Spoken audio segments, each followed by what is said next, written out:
Hi everybody, this is Shalu here. दोस्तों, आज के इस वीडियो में हम बात करेंगे आपके वन वर्ड सब्स्टिट्यूशन के बारे में। तो जो आपकी एमबी पब्लिकेशन की बुक है उसमें जितने भी आपके प्रीवियस ईयर क्वेश्चन पेपर दे रखे हैं, उसमें जितने भी आपके वन वर्ड सब्स्टिट्यूशन पूछे गए तो उन सभी को हम इस कोर्स में डिस्कस करेंगे। ठीक है, यहाँ पे आपका देखिए एग्जाम में किस तरह से क्वेश्चन आएगा। ठीक है, यहाँ पर देखिए लिखा है in the following question out of 4 alternative choose the one which can be substituted from the given word and phrases and indicate by blanking the appropriate circle in the answer। ठीक है, आपको एग्जाम में इस तरह से question आएगा। आपको यहाँ पे क्वेश्चन दिया होगा, उसके 4 यहाँ पे ऑप्शंस दे रखे होंगे और यहाँ पे आपको उसका करेक्ट आंसर बताना है दोस्तों। ठीक है, तो ये जो कोर्स है वो आपके एसएससी के लिए, जो भी आप कॉम्पिटिटिव एग्जाम्स की तैयारी कर रहे हैं जिसमें कि आपकी इंग्लिश पूछी जाती है, तो उन सभी के लिए कोर्स काफ़ी हेल्पफुल रहेगा। यहाँ पे मैं क्वेश्चन के साथ साथ यहाँ पे इन चारों की आपको मीनिंग्स बताऊंगी ताकि आपकी जो वोकैबुलरी है वो काफ़ी ज़्यादा स्ट्रांग हो जाए, राइट। तो यहाँ पर देखिए हमारा जो पहला सवाल है वो क्या दे रखा है, of one's own free will. ठीक है, तो यहाँ पर इसकी ऑप्शंस क्या हैं, ऑब्लिगेटरी, कंपल्सरी, वॉलेंट्री, मैंडेटरी। ठीक है, तो यहाँ पर देखिए ऑब्लिगेटरी का मतलब क्या होता है कि कोई चीज़ अनिवार्य है, कोई चीज़ करनी ज़रूरी है। आप चाहते हो या ना चाहते हो फिर भी आपके लिए वो करना ज़रूरी है, क्योंकि यहाँ पे लीगल कोई चीज़ आ गई है। ठीक है, जैसे फॉर एग्जांपल ले लीजिए, अगर आप कार खरीदने जाते हैं मार्केट में तो उसके लिए आपको इंश्योरेंस कराना ज़रूरी, या फिर आप कार खरीदते हैं तो कुछ आपको फॉर्म्स को फिल करना होता है तो वो भी इम्पॉर्टेंट है। तो यहाँ पर क्या हो गया कि यहाँ पे कोई चीज़ आपकी अनिवार्य है, ज़रूरी है, तो उसके लिए हम लोग ऑब्लिगेटरी वर्ड का यूज़ करेंगे। उसके बाद देखिए जो सेकंड हमारा वर्ड है वो क्या है, कंपल्सरी है। इसका मतलब भी यही होता है कि कोई चीज़ कानूनन आवश्यक है। ठीक है, कोई चीज़ अनिवार्य है तो उसके लिए हम यहाँ पर कंपल्सरी वर्ड का यूज़ कर सकते हैं। फॉर एग्जाम्पल कि जैसे आपने स्कूल में देखा हो कि यहाँ पे बोलते हैं कि मैथ्स और इंग्लिश कंपल्सरी सब्जेक्ट हैं। आप किसी भी कोर्स की तैयारी कर रहे हैं तो उसमें कुछ सब्जेक्ट्स को लेना ज़रूरी होता है, यानी कि कंपल्सरी होता है, तो उसके लिए हम लोग कंपल्सरी वर्ड का यूज़ कर सकते हैं। और आप एग्जाम्पल ले सकते हैं, जैसे आप कार ड्राइव कर रहे हो तो आपके लिए सीट बेल्ट लगाना ज़रूरी है। ठीक है, ये हमारा एक कानून नियम है, तो यहाँ पे सीट बेल्ट लगाना ज़रूरी है। और अभी कोविड का टाइम चल रहा है तो सभी के लिए मास्क पहनना ज़रूरी है, ताकि जो हम लोग अपनी मतलब कि इन्वायरमेंट ठीक रहे और हमारी हेल्थ भी ठीक रहे, है ना। एक तरह से ये हमारे पूरे देश में लागू है कि सभी को मास्क पहनना ज़रूरी है, राइट। तो कंपल्सरी वर्ड को आप इस सेंस में देख सकते हो। उसके बाद जो हमारा तीसरा वर्ड दे रखा है वो क्या है, वॉलेंट्री। ठीक है, यहाँ पे इसका मतलब ये होता है कि कोई काम आप अपनी इच्छा से कर रहे हो। ठीक है, जैसे कहीं बाढ़ आ गई या फिर कहीं आग लग गई तो आप किसी को बचाने के लिए जा रहे हैं, आपको उसके लिए कोई पे नहीं कर रहा है। ठीक है, आप एक ह्यूमैनिटी के साथ, इंसानियत के नाते किसी की मदद कर रहे हैं। ठीक है, तो उसके लिए हम लोग वॉलेंट्री वर्ड का यूज़ करेंगे, यानी कि वॉलेंट्री हेल्प देना किसी को, राइट। तो उसको ये आपको ध्यान रखना है। उसके बाद देखिए चौथा हमारा क्या है, मैंडेटरी है। इसका मतलब क्या होता है, कानूनन कोई चीज़ आवश्यक है, आपको उसका पालन करना है। जैसे फॉर एग्जांपल ले लीजिए, आपके स्कूल में कोई कंपटीशन हो रहा है, कोई मतलब कि जैसे स्विमिंग की कंपटीशन हो रहा है, तो उसके लिए आपके लिए मैंडेटरी है कि आप उसके लिए दिन रात प्रैक्टिस करिए। तो यहाँ पे जो प्रैक्टिस है वो क्या है, मैंडेटरी है, राइट। तो यहाँ पे देखिए इस क्वेश्चन के अकॉर्डिंग इसका करेक्ट आंसर क्या हो जाएगा, of one's own free will. तो इसका जो हमारा आंसर हो जाएगा सी, यानी कि वॉलेंट्री हो जाएगी, यानी कि कोई व्यक्ति जो है वो अपनी इच्छा से किसी की मदद कर रहा है, यानी कि वॉलंटरी हेल्प कर रहा है। ओके, नेक्स्ट हम देखते हैं। अब यहाँ पे देखिए जो हमारा नेक्स्ट है क्वेश्चन वो क्या है, अ स्टडी ऑफ एंशियंट थिंग्स। इसकी स्पेलिंग को ठीक कर लीजिएगा। तो यहाँ पर देखिए जो हमारा पहला है जोलॉजी, तो यहाँ पे इसमें क्या होता है कि साइंटिफिक स्टडी होती है एनिमल्स की, तो इसके लिए हम लोग जोलॉजी यूज़ करते हैं। ठीक है, आपके देखिए उसके बाद क्या, फिजियोलॉजी, इसमें स्टडी किसकी होती है, हाउ लिविंग फंक्शंस, राइट। उसके बाद इथनोलॉजी, इथनोलॉजी में क्या होता है, साइंटिफिक स्टडी होती है, कंपैरिजन होता है ह्यूमन रेसेस का। देखिए इथनो का मतलब होता है, इथनो से रिलेटेड क्या हो गया, जैसे आपके पीपल हो गए, नेशन हो गया, रेस हो गया। तो यहाँ पर ये डिफरेंट सोसाइटी की स्टडी करती हैं, कल्चर की स्टडी करती हैं। यहाँ पे एक तरह से ये डील किसके साथ करती हैं, जो आपका ह्यूमन होता है, ठीक है, उसके साथ आपके डील करती हैं। और यहाँ पे जो आपके आसपास की जो चीज़ें होती हैं उसको यहाँ पे क्वेश्चन करती हैं, उसको एनालाइज करती। तो इसके लिए हम लोग एथनोलॉजी वर्ड का यूज़ करेंगे। उसके बाद क्या लिखा है, आर्कियोलॉजी। ठीक है, तो यहाँ पर स्टडी किसकी होती है, आपकी पास्ट की होती है। जो भी आपके ऑब्जेक्ट्स हो गए, जो भी आपकी पुरानी बिल्डिंग्स हो गई, ठीक है, जो भी चीज़ ज़मीन में पाई जाती है, तो उसके लिए हम लोग आर्कियोलॉजी वर्ड का यूज़ कर सकते हैं। तो इस क्वेश्चन के अकॉर्डिंग जहाँ पे स्टडी होगी एंशियंट थिंग्स की, तो यहाँ पे जो हमारा ऑप्शन डी है वो यहाँ पे करेक्ट हो जाएगा। कभी भी आपके एग्जाम्स में क्वेश्चन आता है कि स्टडी करनी एंशियंट थिंग्स की, तो वो क्या हो जाएगा, आपका आर्कियोलॉजी हो जाएगा, राइट। नेक्स्ट हम बात करेंगे। अब देखिए नेक्स्ट हमारा क्वेश्चन क्या है, one who has long experience, जिसके पास काफ़ी लंबा एक्सपीरियंस है, तो उसके लिए हम लोग क्या यूज़ करेंगे। तो यहाँ पर देखिए जो हमारे ऑप्शंस दे रखे वो क्या है, वेटरन, नोवाइस, एक्सपर्ट, प्रैक्टिशनर। ठीक है, तो यहाँ पर देखिए इसका पहला मतलब क्या होता है, a person who has very long experience of a particular job और एक्टिविटी, यानी कि देखिए जो व्यक्ति है उसके पास काफ़ी अनुभव है, ठीक है, वो अपनी फील्ड में काफ़ी कुशल है और दक्ष है, तो उसके लिए हम लोग इस वर्ड का यूज़ कर सकते हैं, ठीक है। उसके बाद जो नोवाइस है, ठीक है, नोवाइस का मतलब यहाँ पे ये होता है कि उसको एक्सपीरियंस नहीं है, ठीक है, मतलब कि उसको चीज़ें पता नहीं है। जैसे आपको कार ड्राइव करना हो गया, किसी को स्टार्टिंग में नहीं आता है कार ड्राइव करना, तो वो उसके लिए क्या है, बिगनर है, वो एक तरह से नया है। या फिर इसको दूसरे सेंस में हम इसको यूज़ कर सकते हैं कि कोई नया है, ठीक है, इनोवेटिव आपका हो सकता है, कोई आइडिया भी हो सकता है, ठीक है, कोई चीज़ को इन्वेंट करना भी हो सकता है। तो नोवाइस को हम लोग काफ़ी डिफरेंट सेंस में यूज़ कर सकते हैं, जैसा भी सेंटेंस होगा उसके अकॉर्डिंग। उसके बाद यहाँ पे देखिए एक्सपर्ट कौन होता है। एक्सपर्ट आप सभी जानते हैं कि कोई जो विषय विशेषज्ञ है, किसी सब्जेक्ट में कोई एक्सपर्ट है, ठीक है, किसी फील्ड में कोई एक्सपर्ट है, तो उसके लिए जिसमें आपके देखिए उसके पास काफ़ी हाई लेवल ऑफ नॉलेज है या फिर स्किल है अपने पर्टिकुलर सब्जेक्ट के लिए या फिर एक्टिविटी के लिए, तो उसके लिए हम लोग एक्सपर्ट वर्ड का यूज़ कर सकते हैं।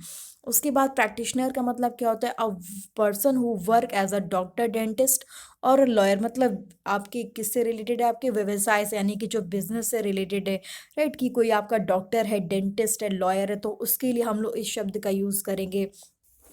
तो यहाँ पर देखिए इस क्वेश्चन के अकॉर्डिंग आपका करेक्ट आंसर क्या हो जाएगा, यहाँ पे वेटरन हो जाएगा, यानी कि ऑप्शन जो ए है वो हमारा करेक्ट हो जाएगा। जिसके पास भी आपका काफ़ी ज़्यादा एक्सपीरियंस होता है, जो काफ़ी अनुभवी होता है, तो उसके लिए हम लोग इस शब्द का यूज़ कर सकते हैं। आई होप कि आपको क्लियर हो गया होगा। नेक्स्ट हम बात करेंगे।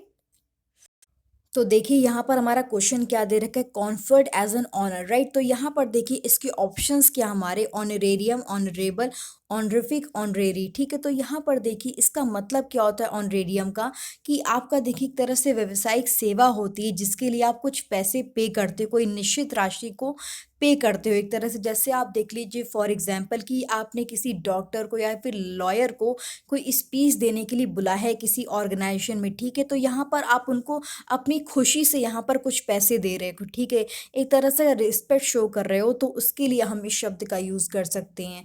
उसके बाद देखिए जो हमारा ऑनरेबल है, यहाँ पर देखिए कोई आपका व्यक्ति जो है आपका सम्मानजनक व्यक्ति है, ठीक है, यानी कि सम्मान आप उसको दे रहे हो, तो उसके लिए हम इस शब्द का यूज़ करेंगे। जैसे ऑनरेबल प्राइम मिनिस्टर, प्रेसिडेंट, तो उनके आगे हम लोग क्या लगाते हैं, ऑनरेबल लगाते, तो इसको आप वहाँ पे यूज़ कर सकते हो। उसके बाद देखिए ऑनरिफिक, इसका मतलब यहाँ पे ये होता है कि आप किसी को एक तरह से टाइटल या पोस्ट दे रहे हो। जैसे फॉर एग्जांपल आपके घर में कोई ड्राइवर है, ठीक है, आपकी कार को ड्राइव करता है, तो आप उसके आगे क्या लगाते हो, मिस्टर लगाते हो, उसको एक तरह से रिस्पेक्ट कर रहे हो, ठीक है, आप एक तरह से ऑनर कर रहे हो, मिस्टर एंड डॉक्टर जैसे हम लोग लगाते हैं, तो इसके लिए हम लोग इस शब्द का यूज़ कर सकते हैं। उसके बाद देखिए जो हमारा चौथा शब्द है वो क्या है, ऑनरेरी है। यहाँ पर इसका मतलब ये होता है कि कोई ऑफर कर रहा है अपनी सर्विस को, लेकिन उसके लिए कोई भी वो चार्ज नहीं कर रहा है, ठीक है, तो यहाँ पे कोई भी पेज नहीं कर रहा है, नॉट पेड, राइट, तो इसके लिए हम लोग इस शब्द का यूज़ करेंगे। और उसके अकॉर्डिंग यहाँ पे जो क्वेश्चन हमारा दे रखा है, तो उसके अकॉर्डिंग इसका करेक्ट आंसर क्या हो जाएगा, हमारा सी जो है वो इसका करेक्ट आंसर हो जाएगा। किसी को टाइटल पोस्ट देना, तो इसके लिए करेक्ट आंसर क्या, ऑनरिफिक है। उसके बाद हम नेक्स्ट बात करेंगे। यहाँ पर देखिए जो नेक्स्ट हमारा क्वेश्चन है वो यहाँ पे ये है, one who does not believe in the existence of God. तो यहाँ पर देखिए इसके ऑप्शंस क्या दे रखे हैं, थिस्ट, मिस्टिक, साइनिक, एथिस्ट, ठीक है। तो यहाँ पर देखिए पहला जो हमारा ऑप्शन है उसका मतलब क्या है, कि यहाँ पर देखिए one who believe in the existence of God, यानी कि वो आस्तिक व्यक्ति है, वो भगवान के अस्तित्व पे यानी कि यकीन करता है, तो उसके लिए हम लोग क्या वर्ड यूज़ करेंगे? थिस्ट। उसके बाद देखिए मिस्टिक का मतलब यहाँ पे ये होता है कि कोई पर्सन है, कोई व्यक्ति है, वो एक तरह से मतलब ईश्वर से क्या कर रहा है? कम्युनिकेट कर रहा है, ठीक है, गॉड टू गॉड कनेक्शन हो रहा है, अपनी जो आत्मा है उसको परमात्मा से मिला रहा है, तो उसके लिए हम इस शब्द का यूज़ करेंगे। उसके बाद साइनिक का मतलब यहाँ पे ये होता है एक तरह से कोई व्यक्ति है जिसको ये लगता है कि सभी जो व्यक्ति मतलब कि स्वार्थी हैं, ठीक है, सभी को स्वार्थी समझता है, तो उसके लिए हम लोग यहाँ पर इस शब्द का वर्ड का यूज़ कर सकते हैं। किसका? साइनिक का। मतलब जैसे होता नहीं कि कुछ लोग मतलब कि बोलते हैं कि डोंट बी सच अ साइनिक, मतलब कि यहाँ पे अगर कोई मदद भी कर रहा है तो उनके लिए लगता है कि वो सब कुछ पैसे के लिए कर रहे हैं। तो साइनिक का मतलब यहाँ पे यही होता है कि हर किसी को शक की नज़र से देखना, हर किसी को समझना कि वो अपने स्वार्थ के कारण कोई काम कर रहा है। अगर कोई अच्छा काम भी कर रहा होगा तो उनको उसमें शक दिखाई देगा, राइट? तो ये आपको ध्यान रखना। उसके बाद एथिस्ट क्या होता है? एथिस्ट यहाँ पर देखिए, थिस्ट का मतलब था कि कोई पर्सन है वो आपके भगवान के एग्जिस्टेंस पर बिलीव कर रहा है, और यहाँ पर इसके आगे ए लग गया है, यानी कि वो उनकी एग्जिस्टेंस पर बिलीव नहीं कर रहा है, यानी कि वो नास्तिक है, तो उसके लिए हम लोग इस शब्द का यूज़ करेंगे। तो यहाँ पर देखिए जो पर्सन बिलीव नहीं कर रहा है किसकी? एग्जिस्टेंस ऑफ गॉड पे, तो यहाँ पे उसका करेक्ट आंसर क्या हो जाएगा? एथिस्ट हो जाएगा। आई होप कि आपको यहाँ पे क्लियर हो गई होंगी सारी चीज़ें। नेक्स्ट हम बात करेंगे। अब यहाँ पर देखिए जो हमारा नेक्स्ट सवाल है वो क्या है? One who runs away from the justice और द लॉ, ठीक है, तो यहाँ पर देखिए इसका करेक्ट आंसर हमारा क्या हो जाएगा? पहले देख लेते हैं हम लोग ऑप्शंस को। यहाँ पर देखिए क्रिमिनल, जो हमारा ऑप्शन है क्या है? क्रिमिनल। क्रिमिनल का मतलब यहाँ पे ये होता है कि कोई अपराधी है, मुजरिम है, ठीक है, मतलब कि जिसने आपके लॉ को ब्रेक किया है, राइट? तो उसके लिए हम लोग क्या वर्ड यूज़ करेंगे? आपका क्रिमिनल वर्ड यूज़ करेंगे। फॉर एग्जाम्पल किसी ने किसी का मर्डर कर दिया है, कोई चोरी करी है, तो उसके लिए क्रिमिनल यूज़ होगा, राइट? उसके बाद देखिए स्मगलर क्या हो गया? जो आपके पर्सन जो होगा वो स्मगल करेगा गुड्स को, यानी कि जो एक तरह से ट्रांसपोर्ट करता है गुड्स को इलीगली, मतलब कानूनन, ठीक है, कानून से छुप करके, तो उसके लिए हम लोग स्मगलिंग वर्ड का यूज़ कर सकते हैं। जैसे आपके बहुत सारे आपके एक तरह से विदेशी जो आपके मतलब कि विदेशी जानवरों को भेजा जाता है, ठीक है, उनकी खाल को निकाला जाता है, लाइक काफ़ी चीज़ें होती हैं। ड्रग्स हो गया, स्मगलिंग हो गया, जैसे आपने आजकल काफ़ी न्यूज़ में देखा स्मगलिंग वगैरह का। उसके बाद देखिए जो हमारा थर्ड ऑप्शन है वो क्या है? थीफ का है, ठीक है, a person who steel things from another person, यानी कि थीफ मतलब आप सभी को पता है चोर हो गया, ठीक है, तो उसके लिए आपको ध्यान रखना। उसके बाद यहाँ पे देखिए फ्यूगिटिव, ठीक है, इसका मतलब यहाँ पे ये होता है a person who is running और स्केपिंग, ठीक है, यानी कि वो भगोड़ा है। जैसे इसको क्या बोलते हैं हम लोग एकदम देसी लैंग्वेज में? भगोड़ा, ठीक है, तो उसके लिए हम लोग इस शब्द का यूज़ कर सकते हैं। तो यहाँ पे जो हमारा क्वेश्चन पूछा गया था one who run away from justice और द लॉ, तो उसके लिए हमारा ऑप्शन जो डी है वो करेक्ट हो जाएगा, यानी कि फ्यूगिटिव यहाँ पे इसका करेक्ट आंसर हो जाएगा।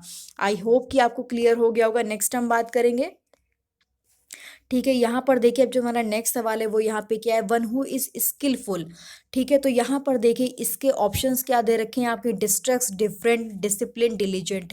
तो यहाँ पर देखिए इसका मतलब क्या होता है डिस्ट्रक्स का? तो यहाँ पे इसका मतलब ये है कि स्किलफुल एट हैंडलिंग थिंग्स, यानी कि जो व्यक्ति है बहुत ही आपका एक तरह से निपुण है किसी चीज़ में, बहुत ही अनुभवी है, तो उसके लिए हम लोग इस शब्द का यूज़ कर सकते हैं, राइट? उसके बाद डिफरेंट का मतलब आप सभी जानते हैं कि वो मतलब काफ़ी भिन्न है, एक जैसा नहीं है, अलग प्रकार का है। जैसे आप देख लीजिए कि कोई घर होते, जैसे आपके आसपास भी घर होते हैं, वो एक जैसे नहीं है, वो काफ़ी डिफरेंट है ना? कलर्स में हो सकता है, स्टाइल में हो सकता है, तो डिफरेंट वर्ड वहाँ पे यूज़ करते हैं हम। और उसके बाद देखिए जो डिसिप्लिन है, डिसिप्लिन का मतलब यहाँ पे क्या होता है कि आप एक तरह से प्रैक्टिस कर रहे हो। जैसे आपने देखा होगा आर्मी के लोग होते बहुत ही डिसिप्लिन में रहते हैं, वो सारे रूल एंड रेगुलेशंस को फॉलो करते हैं, उसी तरह से बिहेव करते हैं, तो यहाँ पे प्रैक्टिस होती है, ठीक है, तो उसके लिए हम लोग डिसिप्लिन वर्ड का यूज़ कर सकते हैं कि कोई बहुत ही व्यक्ति अनुशासित है, बहुत ही आचरण को फॉलो कर रहा है, राइट? तो उसके लिए मतलब जैसे आप फॉर एग्जांपल ले लीजिए, आप स्टूडेंट हैं तो आपको अपने गोल को अचीव करने के लिए आपको बहुत ही डिसिप्लिन होना पड़ेगा। आपको जैसे उसके लिए आपको बहुत सारे सैक्रिफाइसेस भी करने पड़ेंगे, सोशल मीडिया को छोड़ना पड़ेगा, लोगों से थोड़ा-सा बात कम करना पड़ेगा, ठीक है? यानी कि उनसे इंटरेक्शन कम करना पड़ेगा, क्योंकि आपको अपने गोल को अचीव करना है, राइट? तो इसके लिए डिसिप्लिन वर्ड का हम लोग यूज़ कर सकते हैं। उसके बाद डिलिजेंट, ठीक है? इसका मतलब यहाँ पे ये होता है कि showing care and effort in your work और ड्यूटीज़, यानी कि बहुत ही कोई परिश्रमी है, ठीक है, बहुत ही वो एफर्ट्स को यूज़ कर रहा है, बहुत ही ज़्यादा एफर्ट्स कर रहा है अपने काम को लेकर के, तो इसके लिए हम लोग डिलीजेंट वर्ड का यूज़ करेंगे। तो यहाँ पे जो हमारा क्वेश्चन पूछा गया था वन हु स्किलफुल, तो यहाँ पर देखिए जो ऑप्शन ए है वो यहाँ पे करेक्ट हो जाएगा, डिस्ट्रैक्ट, ठीक है, skilful at handling things, right, तो यहाँ पे इसका ऑप्शन ए करेक्ट है। नेक्स्ट हम बात करेंगे, अब देखिए जो हमारा नेक्स्ट क्वेश्चन है वो यहाँ पे ये है, a person who deserve all praises, तो यहाँ पे देखिए डिटेस्टेबल इसका ऑप्शन है। इसका मतलब क्या होता है कि कोई मतलब कि घृणा करने योग्य, डिजर्विंग टू बी हेटेड और क्रिटिसाइज, यानी कि उसको बहुत ही क्रिटिसाइज किया जा रहा है, उससे बहुत ही नफरत की जा रही, घृणा की जा रही है, राइट। जैसे फॉर एग्जाम्पल ले लीजिए, बहुत सारे जो बच्चे होते हैं छोटे, वो क्या करते हैं, जो हरी सब्जियाँ होती हैं उनको एक तरह से मतलब कि नफरत करते हैं, उनको मतलब उनको पसंद नहीं, तो उसके सेंस में भी यूज़ कर सकते हैं, ठीक है, तो यहाँ पे इसको ध्यान रखिएगा। उसके बाद लवेबल, ठीक है, इसका मतलब होता है कि इंस्पायरिंग एंड डिजर्विंग लव और अफेक्शन, कि कोई बहुत ही प्यारा है, तो उसके लिए हम लोग इस शब्द का यूज़ कर सकते हैं। उसके बाद डिस्पिकेबल का मतलब क्या होता है कि मतलब कि एक तरह से नफरत पैदा करने वाला, ठीक है, डिजर्विंग हेट्रेड और कंटेम्प्ट, तो इसके लिए हम लोग इस शब्द का यूज़ कर सकते हैं। और यहाँ पे जो चौथा हमारा वर्ड है वो क्या है, laudable, a person who deserve all praises, यानी कि मतलब कि एक तरह से वो मतलब डिजर्व करता है, तो उसके लिए हम लोग लाउडेबल वर्ड का यूज़ कर सकते हैं। तो यहाँ पे इस क्वेश्चन के अकॉर्डिंग यहाँ पे इसका करेक्ट आंसर क्या हो जाएगा, ऑप्शन डी हमारा करेक्ट हो जाएगा, अ person who deserve all praises, यानी कि क्या हो जाएगा, लाउडेबल। तो आई होप कि यहाँ पे आपको सारे क्वेश्चंस क्लियर हो गए होंगे। फिर भी कोई डाउट या क्वेरी होता है, प्लीज़ दोस्तों मुझे ज़रूर बताइए कमेंट सेक्शन में। मैंने काफ़ी मेहनत करके वीडियोस बनाए हैं। मैंने यहाँ पे कोशिश करी कि जितने भी आपके प्रीवियस ईयर क्वेश्चन पेपर हैं उसमें आपके जितने भी वन वर्ड आए हुए हैं उनकी मैं यहाँ पे उनको बता दूँ और उनकी ऑप्शंस को भी बता दूँ, ताकि आपकी जो वोकैबलरी है, यहाँ पे आपकी वोकैबलरी लिखी हुई है, इससे आपकी जो काफ़ी स्ट्रांग हो जाएगी। आपको कभी कभी कैसा होता है कि हमें ऑप्शंस दे रखे होते हैं, हम उसमें कंफ्यूज हो जाते हैं, हमें समझ में नहीं आता है कि इसका करेक्ट आंसर क्या होगा। अगर हमको मीनिंग्स इसकी पता होगी तो हम उसका इजीली आंसर बता सकते हैं, राइट। तो यहाँ पे इस चीज़ को आपको ध्यान रखना है। तो प्लीज़ अपना फीडबैक मुझे ज़रूर दीजिएगा, जैसा भी लगता है आपको अपना फीडबैक बिल्कुल ऑनेस्टी के साथ दीजिएगा, ठीक है। तो प्लीज़ अगर पसंद आता है तो अपने दोस्तों के साथ भी ज़रूर शेयर करिएगा, ताकि और लोगों को यहाँ पे मदद मिल सके। Thank you so much, keep learning.